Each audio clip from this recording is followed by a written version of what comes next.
Ama Shahzod gol. Stud Shahzod Faisal. birinchi minutda. Bu Shahzod gol deganlar pazzor bo'lib yutqazib qo'ydiki, 1,5 minut deganda. Hammani sharmanda qildiki O'zbekistonda deb o'zi millionta kommentariy yozishni boshladi. Shoshmay turinglar. Birinchi boyda tahqiqlash kerak. Bu Shahzod gol deganlar yutqazib qo'ydiki, menimcha pulga yutqazdimi deymanda. Endi pulga deganim Shahzodni aytmayapman, sudiyani aytyapman. Sudiya bu yerda sotqinlik qildi adashmasam. Chunki deganim birinchi raund tugamasi, o'zi 1,5 minut deganda Shahzodni bo'yni atmina qo'yapti. Ozarbayjonlik bola barbaga kiryapti, yiqityapti, 1-2 marta uryapti. Shahzod hech narsa qilgan yo'q, reaksiya bergan yo'q. To'xtatib tashlab jangni. Tushunmadim xullas. Bu yerda kim to'g'ri, kim noto'g'ri? Sudiyani qilgan ishi to'g'rimi yoki noto'g'rimi?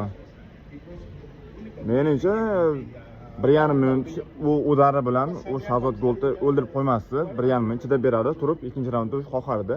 Yana ham bilmadim bu yerda nima bo'ldi. Xullas, umuman shu narsa bo'ldi. Internetda hozir Instagramda hamma taqillab tashlayapti kommentariyalarda.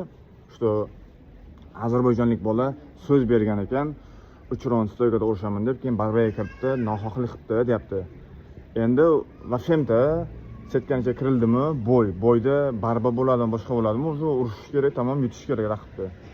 Kim bo'lishidan qat'iy nazar. Endi bu yerda bilmasam endi kim nima deydi, men xullas tushunmadim. Men gol tarafdaman. Menimcha sudya bu yerda sotilgan. Chunki u bolaning urayotgan udari u gol tashna saqlanmaydi. Tushunmadim. 1,5 minut shu bir 20 sekund uryapti, jang to'xtatib tashlayapti. Menimcha sudya sotilgan, yana ham bilmadim. Lekin kayfiyat bir tim bo'ldi, bor. To'g'ri.